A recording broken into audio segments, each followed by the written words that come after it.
kali ini saya akan membahas tentang pengantar ilmu hukum di bab 1. Jika dari teman-teman mendengar kata-kata hukum, pasti sudah tidak asing lagi dong ya. Apa sih itu hukum? Nah, bila yang kita maksudkan itu definisi, bisa dapat dikatakan bahwa sampai saat ini pun belum terdapat definisi hukum yang dapat berlaku secara menyeluruh. Mengapa? Ya itu karena masalah yang dicakup oleh hukum begitu sangat luas. Jadi masing-masing orang itu hanya dapat mengemukakan definisi hukum menurut sudut pandangnya masing-masing. Nah kemudian ini ada menurut seseorang ahli dari Jerman yang bernama Immanuel Kant menyatakan bahwa sama saja para sarjana mencari definisi tentang hukum. Sebetulnya bisa kita ambil kesimpulan bahwa memang ya mencari definisi hukum itu yang dapat berlaku secara umum memang sulit. Jadi banyak dari sarjana memberikan pendapatnya mereka masing-masing. Yang pertama dari Hugo de Groot. Hukum adalah suatu aturan tindakan moral yang ditunduk kepada keadilan. Kemudian dari Leon Dubuit, hukum ialah aturan tingkah laku para anggota masyarakat yang daya penggunaannya pada saat tertentu diindahkan oleh suatu masyarakat sebagai jaminan dari kepentingan bersama dan yang jika dilanggar menimbulkan reaksi bersama. Maksudnya di sini menimbulkan reaksi bersama itu suatu hukuman ataupun sanksi. Nah kemudian ini ada dari Dr. Andes Eitrek, dari Prof. Dr. Mukhtar Kusumatmadja SHLLM, mohon maaf itu M-nya ketinggalan ya teman-teman. Kemudian dari Prof. Sudiman SH. Baik, kita lanjut.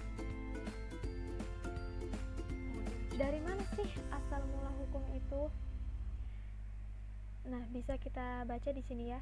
Hukum bermula dari kodrat manusia sebagai makhluk sosial, yaitu makhluk yang selalu ingin hidup bersama dengan manusia lainnya.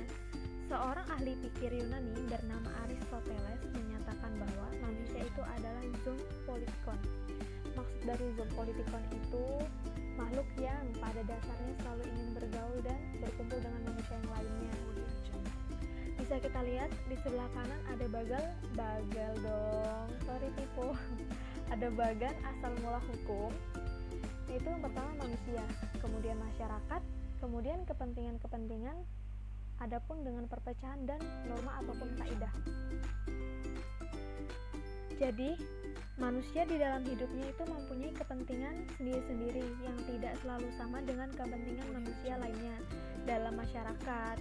Hal itu dapat menimbulkan konflik kepentingan dan mungkin perpecahan yang dapat mengganggu keserasian hidup bersama. Nah, jika dijabarkan secara berurutan ya sebagai berikut, sebagai bagian yang di samping ini. Jadi mengapa adanya norma ataupun kaidah? Agar tidak terjadi pertikaian ataupun perpecahan. Kemudian ada norma-norma kehidupan. Norma kehidupan terbagi menjadi dua, yaitu norma non-hukum dan norma hukum. Untuk norma non-hukum terbagi menjadi tiga, yaitu norma kepercayaan, norma kesusilaan, dan norma kesopanan. Untuk norma kepercayaan sendiri, yaitu ajaran-ajaran agama dan keyakinan hidup tiap orang yang mengajarkan bagaimana orang yang bersangkutan harus bersikap dan bertindak yang selaras dengan kepercayaan yang dianutnya. Misalkan, bagi yang beragama Islam ada rukun Islam dan rukun iman, serta bagi yang beragama Kristen ada 10 perintah Allah dan 5 perintah gereja. Jadi harus diterima sebagai norma kepercayaan. Nah, demikian juga halnya dengan agama dan kepercayaan yang lainnya. Kemudian ada norma kesusilaan, yaitu sebagai, segala sesuatu yang menjadi pedoman dan secara moral mengikat setiap orang untuk mentaati dengan bersikap tindak yang lazim dalam kehidupannya, dalam arti yang dibenarkan menurut dasar-dasar ataupun sila kehidupan yang baik. Untuk norma kesusilaan sendiri ini Misalkan seperti norma yang selalu mengingatkan seseorang dalam batinnya untuk selalu hidup dengan baik, dengan teratur, tertib, layak, halal, dan tidak berlebih-lebihan, tetapi juga tidak kekurangan. Kemudian norma kesopanan. Segala sesuatu yang menjadi pedoman setiap orang dalam bersikap tindak terhadap orang lain secara baik, tidak menyinggung perasaan, tidak bertentangan dengan tata krama yang umum dan sebagainya. Misalkan norma dalam pergaulan yang menghendaki kita bersikap ramah dan menghargai orang dengan layak selaras dengan tata krama dan sopan santun yang memadai. Kemudian di sini ada definisi dari norma-norma hukum, yaitu segala sesuatu yang menjadi pedoman bagi setiap orang untuk bersikap tindak yang baik dalam bidang hukum, dalam arti selalu selaras dengan peraturan hukum yang berlaku. Kita lanjut. Kemudian di sini ada pembidangan ilmu hukum.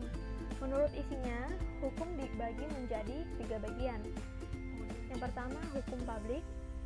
Hukum publik yaitu hukum yang mengatur hubungan antara negara dengan warga negara dengan menitik beratkan kepada kepentingan umum. Contohnya hukum pidana, hukum pajak, dan hukum tata negara. Kemudian ada hukum private, yaitu hukum yang mengatur hubungan antara orang yang sah dengan orang yang lainnya dengan menitik beratkan kepada kepentingan perorangan. Contohnya itu seperti hukum perdata dan hukum dagang. Lalu ada hukum gabungan, merupakan gabungan dari hukum publik maupun hukum private. Nah, kalau untuk hukum gabungan ini, itu contohnya seperti hukum perburuan dan hukum ekonomi. Hukum perburuan itu maksudnya hukum ketenaga kerjaan. Kemudian, adapun sifat dan ciri-ciri hukum. Sifat hukum ada 2, yaitu memaksa dan mengatur. Mengapa memaksa dan mengatur? Karena manusia itu jika tidak dipaksa atau diatur bakal susah, bakal semrawut dan amburadul. Mungkin dari beberapa persen saja sih yang mengikuti aturan, nggak semuanya. Kemudian di sini ada ciri-cirinya, yaitu adanya perintah dan larangan. Kemudian perintah ataupun larangan tersebut harus dipatuhi oleh semua orang. Tujuan hukum. Tujuan hukum yaitu untuk mewujudkan perdamaian, keadilan, kesejahteraan, dan kebahagiaan. Kemudian sumber-sumber hukum terbagi menjadi 2, yaitu sumber hukum material dan sumber hukum formal. Untuk sumber hukum material yaitu sumber hukum yang dapat ditinjau dari berbagai segi sejarah, ekonomi, filsafat, dan kemasyarakatan. Untuk sumber hukum formal terdapat 5 poin, yaitu undang-undang, kebiasaan, keputusan hakim, traktat, dan doktrin. Traktat itu nama lainnya perjanjian internasional, teman-teman. Kemudian ada susunan badan peradilan di Indonesia. Untuk susunan badan peradilan di Indonesia sendiri terbagi menjadi 2, yaitu pengadilan sipil dan pengadilan militer. Nah, untuk pengadilan militer terbagi menjadi 2, yaitu pengadilan umum dan untuk pengadilan sipil terbagi menjadi 2, yaitu pengadilan umum dan pengadilan khusus. Pengadilan umum sendiri masih terbagi menjadi 3, ada pengadilan negeri, ada pengadilan tinggi, dan pengadilan agung. Kalau pengadilan khusus terbagi menjadi 3 juga, yaitu pengadilan agama, pengadilan adat, dan pengadilan administrasi negara. Untuk pengadilan militer terbagi menjadi 3, yaitu pengadilan tentara tinggi, pengadilan tentara agung.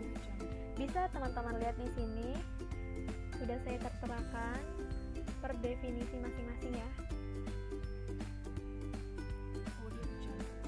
Baik, selanjutnya ada istilah-istilah dalam ilmu hukum, yaitu terbagi menjadi 5 bagian.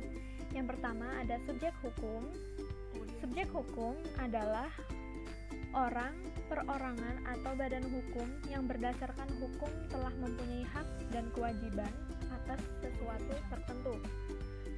Jadi menurut hukum yang berhak menjadi subjek hukum itu adalah orang ataupun badan hukum.